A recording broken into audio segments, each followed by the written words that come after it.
everyone, welcome back to my channel. My name is Mandy. I am a full-time reseller. If you are new around here, I like to make reseller content. That could be just tips and tricks videos like today. I do a What Sold Wednesday every Wednesday. And I also do unboxings, come thrift with me's. There could be some other things kind of thrown in here in the future. So if any of that sounds interesting to you, please make sure to hit the subscribe button. I'd love to have you on the channel. As you can see, I cut my hair off. I think I cut like close to 8 inches off, and I went a little bit darker, just a little bit low maintenance. I'm not in love with it yet. It's definitely different, but I was completely needing a change and some sort of revamp for the spring. So here we go. So today I am going to give you 8 of my tips to list faster. These are not set in stone. This just helps me. It might help you, it might not help you depending on how you list, but I thought I would share these with you today. I'm not going to go into great detail on how I'm actually constructing my listings once the photos are taken. That might be for a different video. This is simply just tips to list faster. I know when I first started reselling, that was something that kind of slowed me down. I didn't have a great workspace. I didn't have a good streamlined way of listing, so everything kind of seemed a little bit clunky. Now, after about 5 years of doing this, I have a pretty good routine on how I get things done. I can list pretty fast, so I thought I would share these tips with you. So my first tip is to have some sort of rack or wherever you're keeping your clothes and have that one be specifically for the clothes that are ready to list. So that means that they have been washed, they've been steamed, they've been any type of mending that needs to be done on them, they've been rolled, that they are ready to go. Nothing slows you down more than grabbing pieces and then having to stop and roll it, or, oh, I have to sweater shave this one. So if you have everything ready to go on that rack, that really helps out. You could even potentially sort that rack by how you list. I like to do items in batches.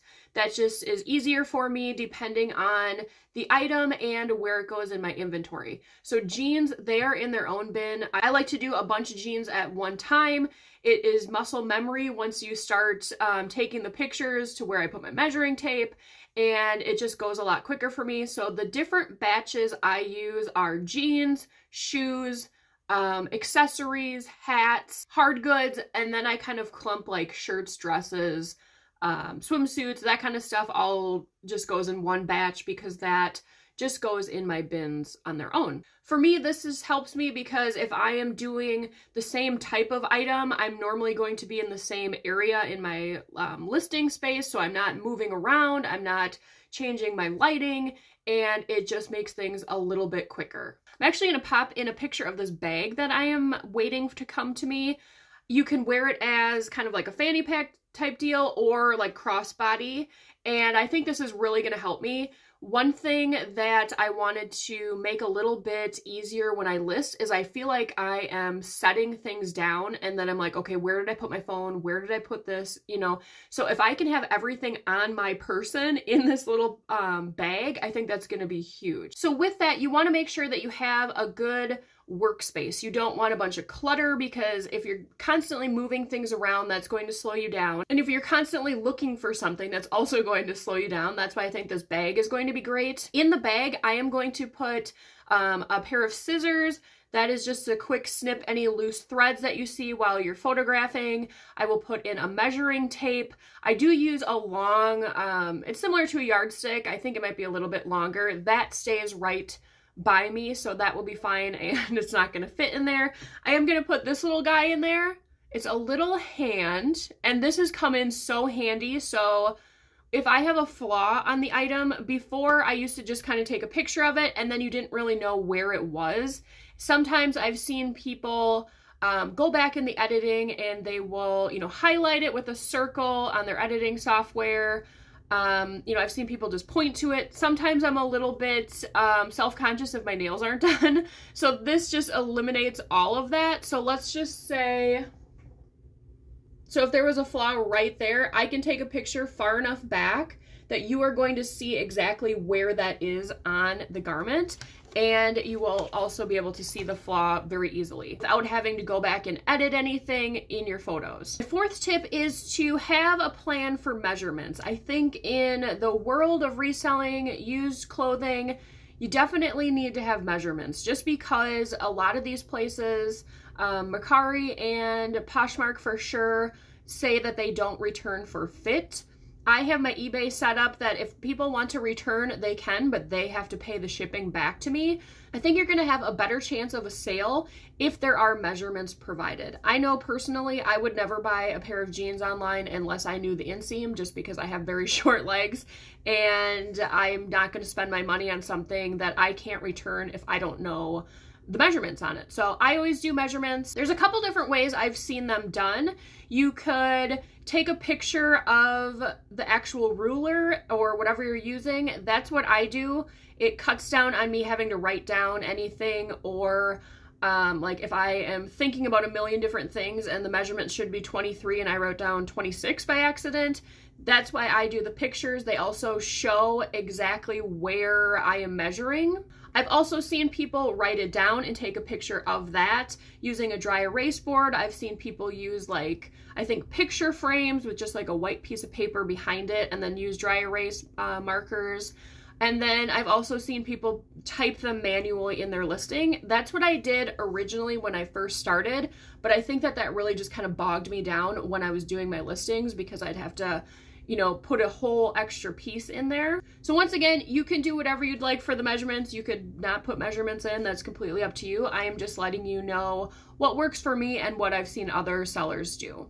These tips are mainly geared towards Poshmark, but this one you could kind of use with eBay. On Poshmark, they have list similar, and then on eBay, they have sell similar. So pretty much what you're doing is you are copying another person's listing. So I'll put in a little video here of what I'm talking about as far as Poshmark. One of my tips within a tip here is when I am actually checking comps on Poshmark, when I'm out at the thrift store or when I bring my items back home and I am putting them into my inventory, I will look up solds, and if I see a good listing or something that is similar in my size that I am listing it for, I will like it, so that when I go back and I am listing that item, I can go to their listing and then sell similar. I'm going to tweak it. Obviously, it doesn't keep all of the information, but it does keep their title and then some of the parts that you have to fill out.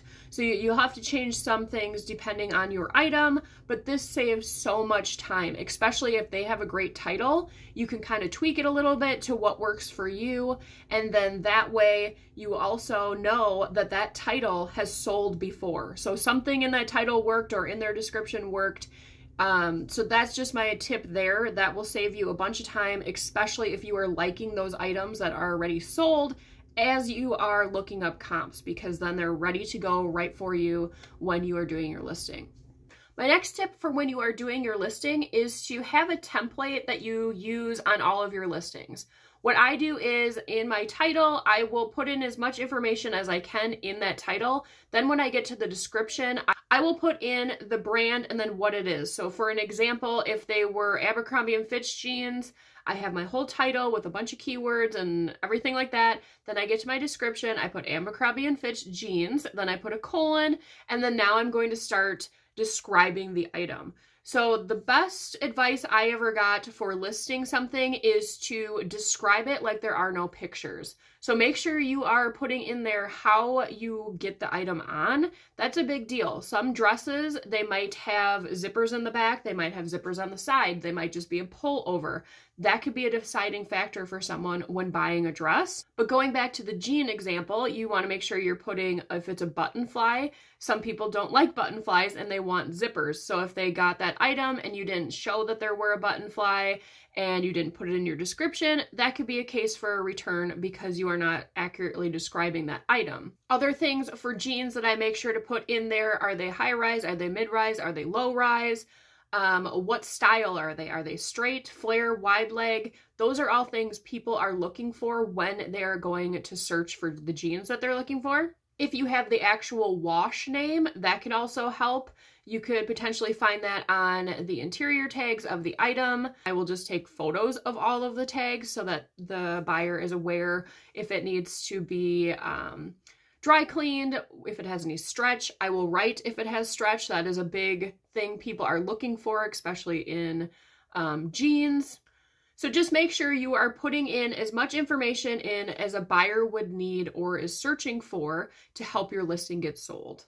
So along with all those descriptor words, then my next line down, if it is new with tags, I will put new with tags. I will spell it out just so you will get people that are actually typing out new with tags, so that will come to your listing. And then below that, I will type out size and then whatever the size may be.